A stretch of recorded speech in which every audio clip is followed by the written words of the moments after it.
नमस्कार। और मैं देशराज चौहान रेवाड़ी। लेकिन इस वक्त मेरे साथ हैं जिला अध्यक्ष रेवाड़ी वंदना पोपली जी।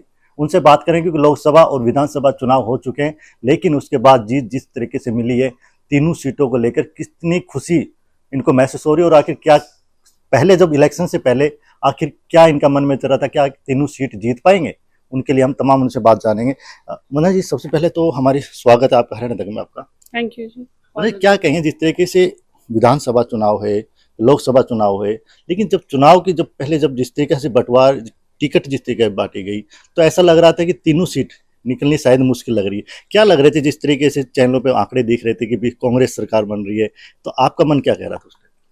देखिए, जिस तरह से चैनल्स पे आंकड़े चल रहे थे और जब टिकट बटी तो उसके बाद एक बार कहीं ना कहीं लोग ये कहने लगे कि कांग्रेस की सरकार आ रही है या यहाँ पर 2 सीटें जीतेंगे, एक सीट जीतेंगे।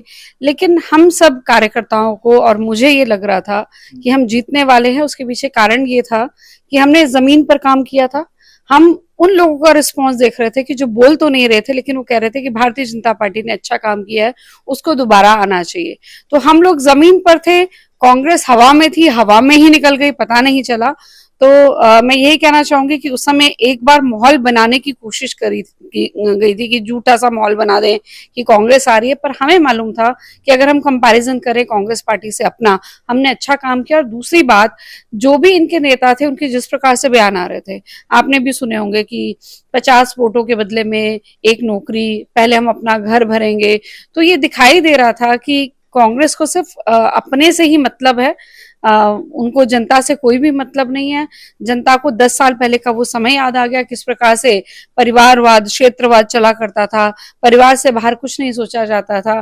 तो ये जो चीजें हैं, ये सब मिलाकर हमें पहले से पता था कि हम सीटें जीतने वाले हैं।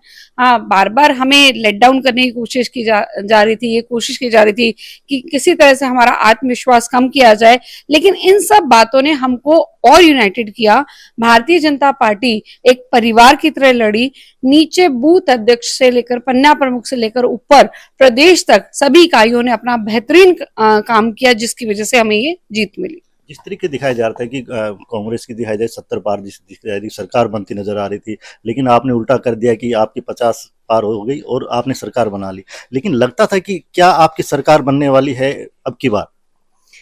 देखिए, जो पर्सनल सर्वे था, जो मैंने, अगर मैं सीटों की बात करूं यहाँ पर, तो मेरा पर्सनल सर्वे बार बार ये कह रहा था कि हम कोसली बड़े आराम से निकाल रहे हैं। और शुरुआत में लगा कि बावल जो है वो बेहतर जा सकती है, लेकिन रेवाड़ी में एक शोर मचाया गया कि रेवाड़ी जो है शायद हार जाएंगे।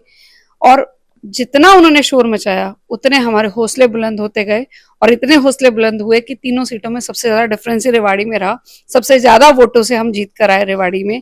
तो जितना इन्होंने कोशिश करी, एक चला भी दिया कि डिप्टी सीएम, विधायक नहीं डिप्टी सीएम चुनिए, तो हमें याद दिलाना पड़ा कि किस प्रकार इनके पिताजी, जो हमारे प्रत्याशी चिरंजीव राव थे, उनके पिताजी कैप्टन अजय यादव 6 बार विधायक रहे।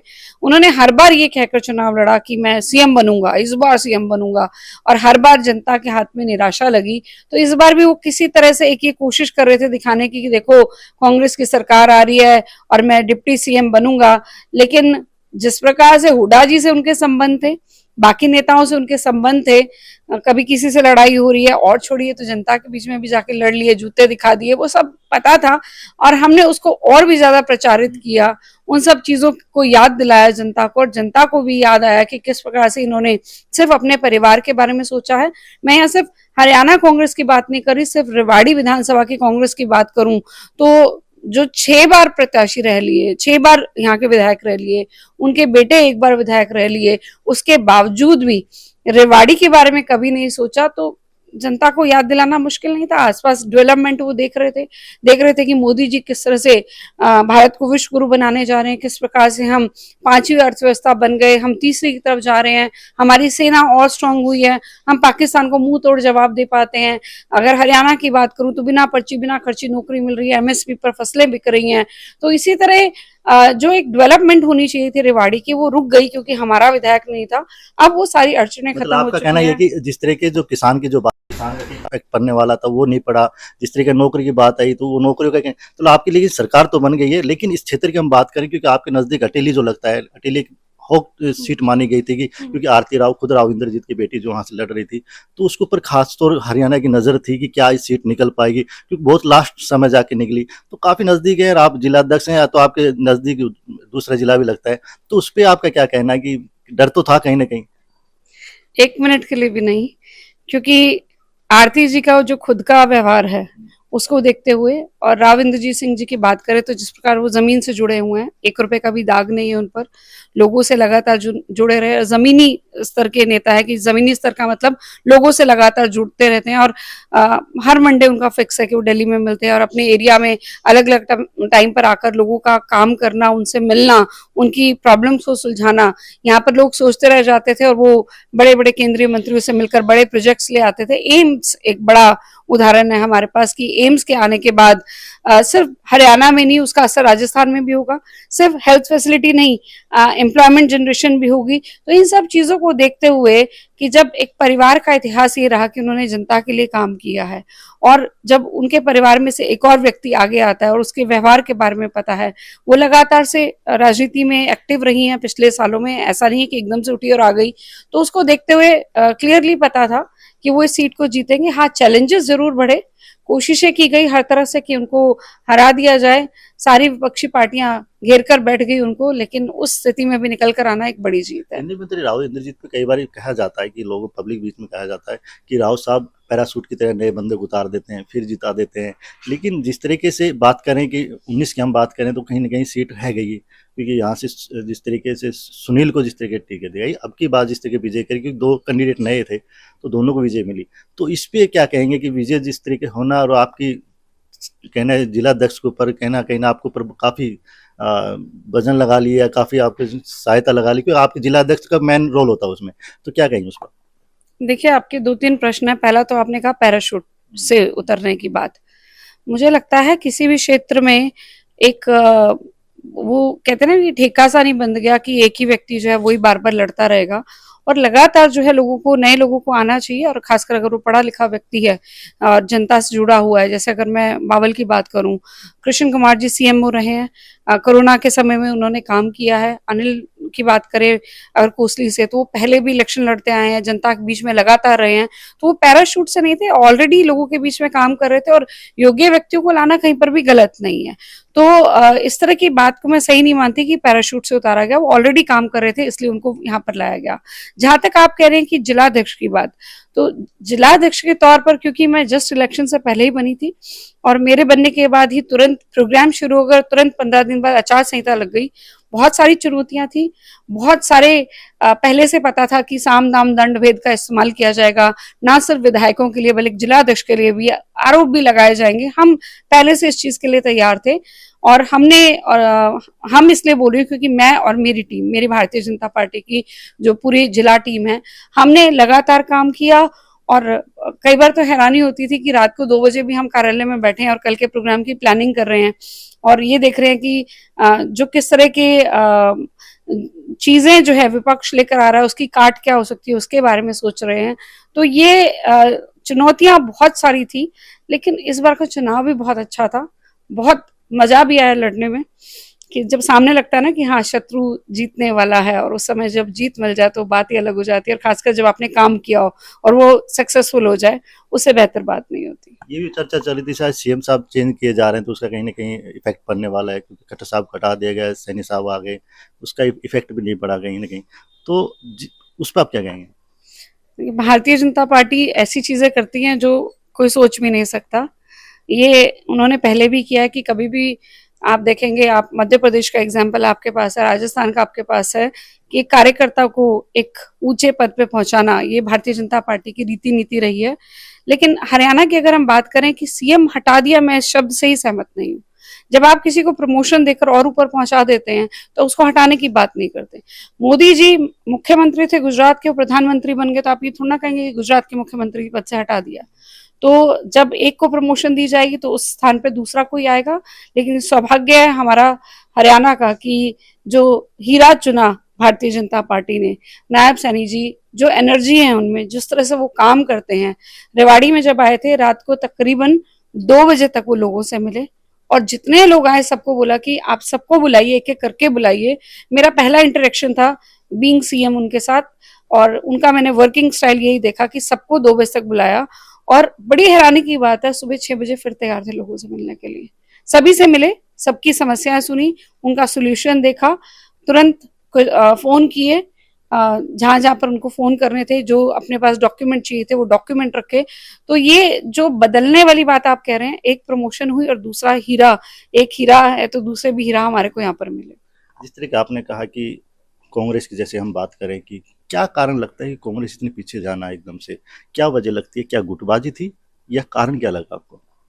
गुटबाजी तो हमेशा ही रही है कांग्रेस में, मैं उसको इतना बड़ा कारण नहीं मानती। उसके अलावा एक बड़ा कारण ये है कि लोकतंत्र में कहता है कि अगर आप लोगों के लिए काम करोगे तो आप बार बार चुने जाओगे, लोगों के लिए काम नहीं करोगे तो आपको भेज दिया जाएगा। कई बार ऐसा होता है कि एक नैरेटिव चल जाता है, तो उसमें कोशिश की जाती है, उसमें ऐसा हो जाता है कि रिजल्ट वैसा नहीं आता काम करने के बावजूद भी, जैसा कि इस बार लोकसभा चुनाव में हुआ। मोदी जी के इतने काम करने के बावजूद भी एक नैरेटिव चला दिया गया कि संविधान जो है वो खत्म हो जाएगा, आरक्षण खत्म हो जाएगा, संविधान बदल दिया जाएगा, आरक्षण खत्म हो जाएगा। और वही राहुल गांधी विदेश में जाके बाद में कहते हैं कि हम आरक्षण खत्म कर देंगे। तो वो नैरेटिव जो चलाने की कोशिश करी, उसका सीटों के नंबर पे फर्क जरूर पड़ा, लेकिन वो तुरंत ठीक भी हो गया। और नैरेटिव जब आप चलाते हैं तो उसका असर ज्यादा लंबे समय तक नहीं रहता। तो अगर हमने लोगों के लिए काम किया है तो हम आए, और कांग्रेस ने काम नहीं किया था और अभी भी उनकी स्टेटमेंट वही थी, अहंकार दिखाई दे रहा था, अपनों के लिए सोचा जा रहा था, इसलिए कांग्रेस की हार। अभी भी जिस तरीका चल रहा है कि सैल अलग गुट चल रही है, सुरजेवाला अलग चल रहे हैं, हुड्डा साहब अलग चल रहे हैं, क्या लगता है इनकी जो गुटबाजी थी उसके कारण से पूरा जो नतीजा कहीं ना कहीं सरकार नहीं बनना, सीटें नहीं आनी, ये इफेक्ट हो सकता है इसका? मैंने वही कहा कि काम नहीं करना एक बड़ा इफेक्ट है, लेकिन गुटबाजी होना भी जो मुझे लगता है कि शुरुआत से रही है गुटबाजी। हमने अगर भजन लाल जी और हुड्डा जी का भी हमने देखा किस प्रकार से गुटबाजी होती थी, पिछली बार भी हमने मतलब 100 तरह के गुट हमने कांग्रेस में देखे हैं, और इसका इम्पैक्ट जो है कहीं ना कहीं कार्यकर्ताओं पे पड़ता है। कहीं ना कहीं क्या हो जाता है कि एक ही लीडर से जुड़े रहो और उस लीडर ने छोड़ दिया तो काम खत्म, तो कार्यकर्ता का जो है वो काम करने का, पार्टी में काम करने का सिस्टम ही खत्म हो जाता है। तो इन सब चीजों का इफेक्ट पड़ता है जरूर, लेकिन आपकी नीयत क्या है वो सबसे इम्पोर्टेंट है। अगर आपकी नीयत लोगों के लिए काम करने की है तो फिर से आप चुने जाएंगे। कांग्रेस की नीयत नहीं है, कांग्रेस की नीयत देश के लिए भी नहीं है। जब राहुल गांधी की मीटिंग में खालिस्तान समर्थक नारे लगते हैं और वो मुस्कुरा देते हैं, तो वहीं पे पता चल जाता है। ऐसे सैकड़ों उदाहरण है, कभी सेना पे प्रश्न उठा रहे हैं, कभी सुप्रीम कोर्ट पर, कभी ईवीएम पर। मतलब इनके मन माफिक रिजल्ट आ गया तो ईवीएम बढ़िया है, नहीं तो गई काम से। तो ये चीजें जो है कहीं ना कहीं उसकी नीयत को बताते हैं कि कांग्रेस की नीयत की वजह से वो बार बार जा रही है। वो आपका जैसे क्वेश्चन आपने कहा कि ईवीएम को लेकर, ईवीएम पे अभी सवाल उठाया जाता है कहीं ना कहीं। अभी जैसे बात करें कि कैप्टन अजय यादव है, वो भी अभी ईवीएम पे सवाल उठा रहे थे। दूसरा उन्हें ये भी कहा कि नहीं इस्तीफा दे दूंगा। तो इस तरीके की जो बातें जो सामने आ रही क्या लग रहा है आप? देखिए, कैप्टन अजय यादव का तो इतिहास रहा है इस तरह के काम करने का। वो इस्तीफे का डर दिखाते हैं और ऊपर से कोई ना कोई नेता आके उनको संभाल लेता है, तो कभी उनका मंत्री पद से इस्तीफा देते हैं तो मंत्री पद उनको दोबारा वापस मिल जाता है। जिस तरह से पहले भी हुआ था, अगर मैं 9 से लेकर 13 तक की बात करूं, तो उनका जब मंत्री पद लिया जा रहा था, डिपार्टमेंट लिया जा रहा था एक, तो उन्होंने रिजाइन कर दिया, डिपार्टमेंट वापस मिल गया। ये सब चीजें पहले भी होती है, लेकिन बड़ी हैरानी बात ये थी कि इस बार ना तो किसी कांग्रेस के बड़े छोटे किसी भी नेता ने कोई स्टेटमेंट नहीं दी। मनाना तो छोड़ो, किसी ने एक स्टेटमेंट भी नहीं दी कि ये तो जी इसका काम यही है रोज का। कौन कहे, ट्विटर पे आज मन किया रात को कुछ लिख देते हैं, कल मन बदल गया तो कुछ और लिख देते हैं। तो यही सिचुएशन है। और आप ये देखिए कि ना तो किसी विपक्षी पार्टी ने इस पर कोई रिएक्शन किया, क्योंकि सब जान चुके हैं कि ये जो इस्तीफा देने का कारण यही है कि किसी तरह पार्टी पे दबाव बनाया जाए और कुछ ले लिया जाए।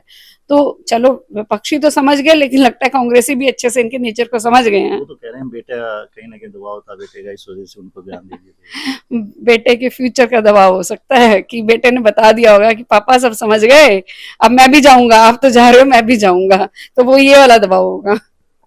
ये थी मेरे साथ वंदना जी थी, जो जिला अध्यक्ष रेवाड़ी से, हरियाणा तक के लिए रेवाड़ी से देशराज सिंह चौहान।